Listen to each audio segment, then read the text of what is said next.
মারামারি করে এই সংঘাতের মাধ্যমে আমরা আর কিছু অ্যাচিভ করতে পারবো না, আর কিছু আমরা পাবো না। সুতরাং দয়া করে আপনারা সমস্ত ধ্বংসযজ্ঞ, সমস্ত অরাজকতা, সমস্ত সংঘর্ষ থেকে বিরত হন এবং ইনশাআল্লাহ আমরা সবাই মিলে একটা সুন্দর ভবিষ্যতের দিকে আমরা অগ্রসর হব।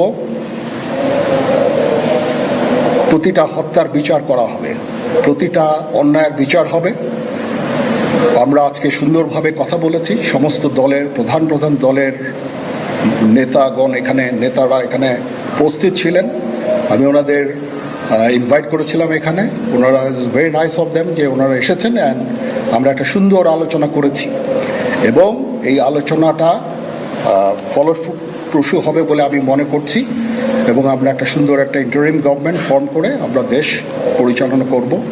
মাননীয় প্রধানমন্ত্রী পদত্যাগ করেছেন এবং